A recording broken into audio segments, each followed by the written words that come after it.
प्रधानमंत्री नरेंद्र मोदी ने रविवार को कहा कि मृत्यु अटल सत्य है और असल में यह मायने रखता है कि जिंदगी कैसे जी गई।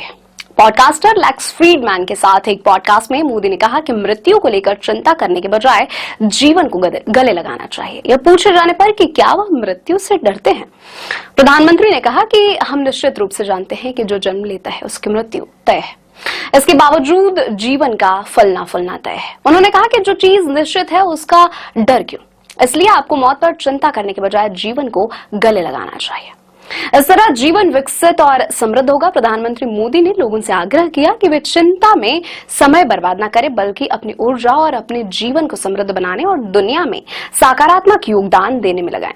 मोदी ने इस बात पर जोर दिया क्योंकि जीवन अनिश्चित है, इसलिए हर पल को उद्देश्यपूर्ण, सीखते हुए और बदलाव लाने वाले तरीके से व्यक्त किया जाना चाहिए। उन्होंने कहा कि आपको अपने जीवन को समृद्ध और उन्नत करने के लिए प्रतिबद्ध होना चाहिए ताकि आप मृत्यु के आने से पहले पूरी तरह से और उद्देश्यपूर्ण जीवन जी सके।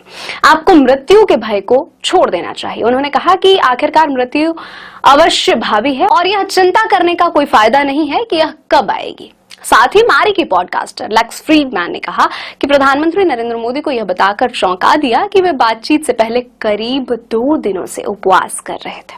पॉडकास्ट की शुरुआत करते हुए फ्रीडमैन ने कहा कि मैं आपको बताना चाहूंगा कि मैंने उपवास रखा है। अब वैसे 45 घंटे यानी कि 2 दिन हो गए हैं। मैं सिर्फ पानी पी रहा था और खाना तो बिल्कुल भी नहीं खाया है। उन्होंने कहा कि मैंने इस बातचीत के सम्मान और तैयारी के लिए किया है ताकि हम अध्यात्म वाले तरीके से बात करें। इसके बाद उन्होंने पीएम मोदी से सवाल पूछा कि मैंने सुना है कि आप भी काफी उपवास रखते हैं। प्रधानमंत्री ने उपवास के महत्व पर चर्चा करते हुए कहा कि यह सिर्फ भोजन छोड़ने की प्रक्रिया नहीं है, बल्कि एक वैज्ञानिक और पारंपरिक प्रक्रिया है।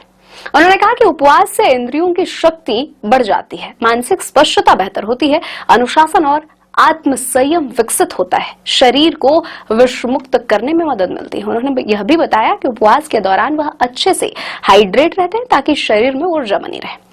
पीएम मोदी ने फ्रीडमैन के उपवास पर आभार व्यक्त किया और कहा कि सबसे पहले मैं वास्तव में सुखद, आश्चर्यचकित और सम्मानित महसूस कर रहा हूं कि आप उपवास कर रहे हैं, और भी अधिक इसलिए क्योंकि ऐसा लगता है कि आप मेरे प्रति सम्मान व्यक्त करने के लिए उपवास कर रहे हैं। इसलिए मैं आपका हार्दिक आभार व्यक्त करता हूं।